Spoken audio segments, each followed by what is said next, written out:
ಇಂದು ಮೊದಲ ಆಷಾಢ ಶುಕ್ರವಾರದ ಹಿನ್ನೆಲೆ ನಾಡದೇವತೆ ಚಾಮುಂಡೇಶ್ವರಿ ಸನ್ನಿಧಿಗೆ ಭಕ್ತ ಸಾಗರವೇ ಹರಿದು ಬಂದಿದ್ದು ಬೆಳಿಗ್ಗೆ 5:30ರಿಂದ ದರ್ಶನಕ್ಕೆ ಅವಕಾಶ ಕಲ್ಪಿಸಲಾಗಿತ್ತು. ಹಾಗೂ ಮುಂಜಾನೆ 3:30ಕ್ಕೆ ಪ್ರಧಾನ ಅರ್ಚಕರಾದಂತಹ ಶಶಿಶೇಖರ್ ದೀಕ್ಷಿತ್ ರವರ ನೇತೃತ್ವದಲ್ಲಿ ಪೂಜಾ ಕೈಂಕರ್ಯಗಳು ನೆರವೇರಿತು. ಸರದಿಯಲ್ಲಿ ಬಂದಂತಹ ಭಕ್ತರು ಮಹಾಲಕ್ಷ್ಮಿ ಅಲಂಕಾರದಲ್ಲಿ ವಿರಾಜಮಾನಳಾದಂತಹ ನಾಡದೇವಿಯ ದರ್ಶನವನ್ನ ಪಡೆದರು. ಭಕ್ತಾದಿಗಳಿಗೆ ದರ್ಶನಕ್ಕಾಗಿ ಸೂಕ್ತ ವ್ಯವಸ್ಥೆಯನ್ನ ಕಲ್ಪಿಸಲಾಗಿತ್ತು. ಖಾಸಗಿ ವಾಹನಗಳ ಪ್ರವೇಶ ನಿರ್ಬಂಧಿಸಿದ್ದ ಹಿನ್ನೆಲೆ ಉಚಿತವಾಗಿ ಕೆಎಸ್ಆರ್ಟಿಸಿ ಬಸ್ನ ವ್ಯವಸ್ಥೆಯನ್ನ ಮಾಡಲಾಗಿತ್ತು.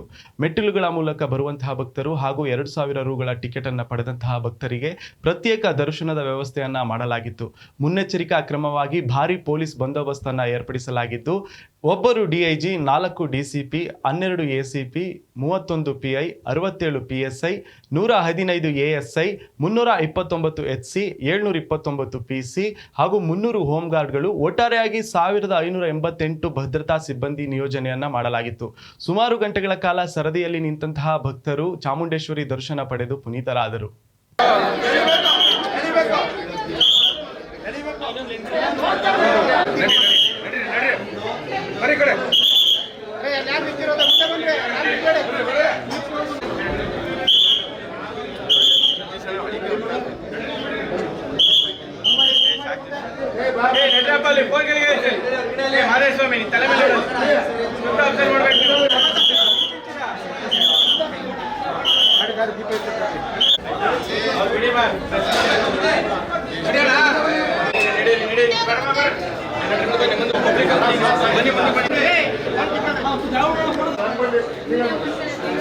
ಬನ್ನಿ ಬಾವಾ